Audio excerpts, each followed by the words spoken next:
വചനവായന 72 ദിവസം. വീണ്ടും ഉടമ്പടി പത്രിക. കർത്താവ് മോശയോട് അരുൾ ചെയ്തു, ആദ്യത്തേതുപോലെയുള്ള 2 കൽപ്പലക ചെത്തിയെടുക്കുക. നീ ഉടച്ചുകളഞ്ഞ പലകകളിലുണ്ടായിരുന്ന വാക്കുകൾ തന്നെ ഞാൻ അതിലെഴുതാം. പ്രഭാതത്തിൽ തന്നെ തയ്യാറായി സീനായി മലമുകളിൽ എൻ്റെ മുൻപിൽ നീ സന്നിഹിതനാകണം. ആരും നിന്നോടൊന്നിച്ച് കയറി വരരുത്. മലയിലെങ്ങും ആരും ഉണ്ടായിരിക്കുകയും അരുത്. മലയുടെ അടുത്തെങ്ങും ആടുകളോ മാടുകളോ മേയരുത്. ആദ്യത്തേതുപോലുള്ള 2 കൽപ്പലക മോശ ചെത്തിയെടുത്തു. കർത്താവ് കൽപ്പിച്ചതനുസരിച്ച് അവൻ അത് രാവിലെ എഴുന്നേറ്റ് കൽപ്പലകകൾ കയ്യിലെടുത്ത് സീനായി മലയിലേക്ക് കയറിപ്പോയി. കർത്താവ് മേഘത്തിൽ ഇറങ്ങി വന്ന് അവൻ്റെ അടുക്കൽ നിൽക്കുകയും കർത്താവ് എന്ന തൻ്റെ നാമം പ്രഖ്യാപിക്കുകയും ചെയ്തു. അവിടുന്ന് ഇപ്രകാരം ഉദ്ഘോഷിച്ചുകൊണ്ട് അവൻ്റെ മുൻപിലൂടെ കടന്നുപോയി. കർത്താവ് കാരുണ്യവാനും കൃപാനിധിയുമായ ദൈവം, കോപിക്കുന്നതിൽ വിമുഖൻ, സ്നേഹത്തിലും വിശ്വസ്തതയിലും അത്യുദാരൻ, തെറ്റുകളും കുറ്റങ്ങളും പാപങ്ങളും ക്ഷമിച്ചുകൊണ്ട് ആയിരങ്ങളോട് കരുണ കാണിക്കുന്നവൻ.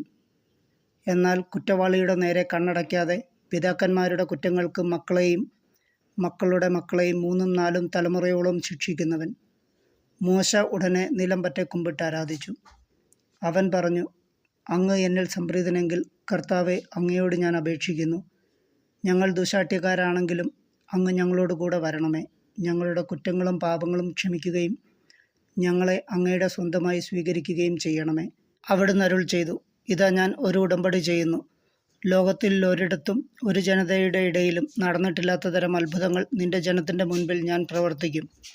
നിന്റെ ചുറ്റുമുള്ള ജനതകൾ കർത്താവിൻ്റെ പ്രവൃത്തി കാണും. നിനക്ക് വേണ്ടി ഞാൻ ചെയ്യാൻ പോകുന്നത് ഭയാനകമായ ഒരു കാര്യമാണ്. ഇന്ന് ഞാൻ നിന്നോട് കൽപ്പിക്കുന്നത് നീ അനുസരിക്കണം. നിന്റെ മുൻപിൽ നിന്ന് അമോര്യരെയും കാനാന്യരെയും ഹിത്യരെയും പെരിസ്യരെയും ഹിവ്യരെയും ജബൂസ്യരെയും ഞാൻ ഓടിക്കും. നിങ്ങൾ പ്രവേശിക്കുന്ന ദേശത്തെ നിവാസികളുമായി ഒരു ഉടമ്പടിയിലും ഏർപ്പെടരുത്. ഏർപ്പെട്ടാൽ അത് നിങ്ങൾക്ക് ഒരു കെണിയായിത്തീരും. നിങ്ങൾ അവരുടെ ബലിപീഠങ്ങളും വിശുദ്ധ സ്തംഭങ്ങളും തകർക്കുകയും അക്ഷേര ദേവതയുടെ പ്രതിഷ്ഠകൾ നശിപ്പിക്കുകയും ചെയ്യണം. മറ്റൊരു ദൈവത്തെയും ആരാധിക്കരുത്. എന്തെന്നാൽ അസഹിഷ്ണു എന്നു പേരുള്ള കർത്താവ് അസഹിഷ്ണുവായ ദൈവം തന്നെ.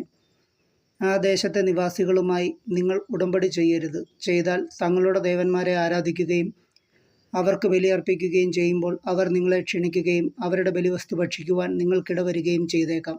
അവരുടെ പുത്രിമാരെ നിങ്ങൾ പുത്രന്മാരെ കൊണ്ട് വിവാഹം കഴിപ്പിക്കുകയും ആ പുത്രിമാർ തങ്ങളുടെ ദേവന്മാരെ ആരാധിക്കുകയും നിങ്ങളുടെ പുത്രന്മാരെ അതിനായി പ്രേരിപ്പിക്കുകയും ചെയ്തുവെന്ന് വരാം. നിങ്ങൾക്കായി ദേവന്മാരെ വാർത്തുണ്ടാക്കരുത്. പുളിപ്പില്ലാത്ത അപ്പത്തിൻ്റെ തിരുനാൾ നിങ്ങൾ ആചരിക്കണം. ഞാൻ കൽപ്പിച്ചിട്ടുള്ളതുപോലെ അബീബ് മാസത്തിൽ 7 നിശ്ചിത ദിവസങ്ങളിൽ നിങ്ങൾ പുളിപ്പില്ലാത്ത അപ്പം ഭക്ഷിക്കണം.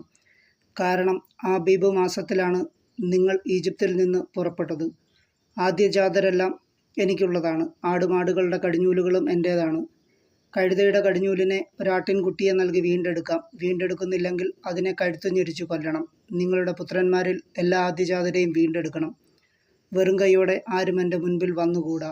6 ദിവസം നിങ്ങൾ ജോലി ചെയ്യുക. 7-ാം ദിവസം വിശ്രമിക്കണം. ഉഴവുകാലത്തോ കൊയ്ത്തുകാലത്തോ ആയാലും വിശ്രമിക്കണം. ഗോതമ്പ് വിളയുടെ ആദ്യ ഫലങ്ങൾ കൊണ്ട് നിങ്ങൾ വാരോത്സവം ആഘോഷിക്കണം. വർഷാവസാനം സംഭരണ തിരുനാളും.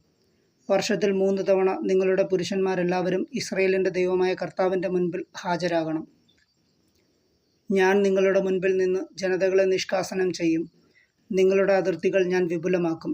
വർഷത്തിൽ 3 പ്രാവശ്യം നിങ്ങളുടെ ദൈവമായ കർത്താവിൻ്റെ മുൻപിൽ ഹാജരാകുവാൻ വേണ്ടി നിങ്ങൾ പോകുമ്പോൾ ആരും നിങ്ങളുടെ ഭൂമി കൈയടക്കുവാൻ ശ്രമിക്കുകയില്ല. പുളിപ്പുള്ള അപ്പത്തോടൊപ്പം എനിക്ക് രക്തബലി അർപ്പിക്കരുത്. പെസഹ തിരുനാളിലെ ബലിവസ്തു പ്രഭാതം വരെ അവശേഷിക്കുകയും അരുത്. ഭൂമിയുടെ ആദ്യ ഫലങ്ങളിൽ ഏറ്റവും മികച്ചത് നിങ്ങളുടെ ദൈവമായ കർത്താവിൻ്റെ ആലയത്തിൽ കൊണ്ടുവരണം. ആട്ടിൻകുട്ടിയെ അതിൻ്റെ തള്ളയുടെ പാലിൽ വേവിക്കരുത്. കർത്താവ് മോശയോട് അരുൾ ചെയ്തു, ഈ വചനങ്ങൾ രേഖപ്പെടുത്തുക. നിന്നോടും ഇസ്രായേൽ ജനത്തോടും ഞാൻ ചെയ്ത ഉടമ്പടിയുടെ വ്യവസ്ഥകളാണിവ. മോശ 40 പകലും 40 രാവും കർത്താവിനോടുകൂടെ അവിടെ ചെലവഴിച്ചു. അവൻ ഭക്ഷിക്കുകയോ പാനം ചെയ്യുകയോ ചെയ്തില്ല. ഉടമ്പടിയുടെ വചനങ്ങളായ 10 പ്രമാണങ്ങൾ അവൻ പലകകളിൽ എഴുതി. 2 സാക്ഷ്യഫലകങ്ങളും വഹിച്ചുകൊണ്ട് മോശ സീനായി മലയിൽ നിന്ന് താഴേക്ക് വന്നു. ദൈവവുമായി സംസാരിച്ചതിനാൽ തൻ്റെ മുഖം തേജോമയമായി എന്ന കാര്യം അവൻ അറിഞ്ഞില്ല. അഹറോനും ഇസ്രായേൽ ജനവും മോശയുടെ മുഖം പ്രശോഭിക്കുന്നത് കണ്ട് അവനെ സമീപിക്കുവാൻ അവർ ഭയപ്പെട്ടു. മോശ അവരെ വിളിച്ചു. അഹറോനും സമൂഹ നേതാക്കന്മാരും അടുത്തു ചെന്നു. മോശ അവരോട് സംസാരിച്ചു. അനന്തരം ജനം അടുത്തു ചെന്ന് സീനായ് മലയിൽ വെച്ച് കർത്താവ് തന്നോട് സംസാരിച്ചതെല്ലാം അവൻ അവർക്ക് കൽപ്പനയായി നൽകി. സംസാരിച്ചു തീർന്നപ്പോൾ മോശ ഒരു മൂടുപടം കൊണ്ട് മുഖം മറച്ചു. അവൻ കർത്താവിനോട് സംസാരിക്കുവാൻ തിരുമുൻപിൽ ചെല്ലുമ്പോഴോ അവിടെ നിന്ന് പുറത്തു വരുന്നതുവരെയോ മൂടുപടം ധരിച്ചിരുന്നില്ല. അവൻ പുറത്തു വന്ന് അവിടുന്ന് തന്നോട് കൽപ്പിച്ചവയെല്ലാം ഇസ്രായേൽ ജനത്തോട് പറഞ്ഞിരുന്നു. ഇസ്രായേൽ ജനം മോശയുടെ മുഖം കണ്ടു. മോശയുടെ മുഖം പ്രകാശിച്ചിരുന്നു. കർത്താവിനോട് സംസാരിക്കുവാൻ അകത്ത് പ്രവേശിക്കുന്നതുവരെ മോശ മുഖം മറച്ചിരുന്നു.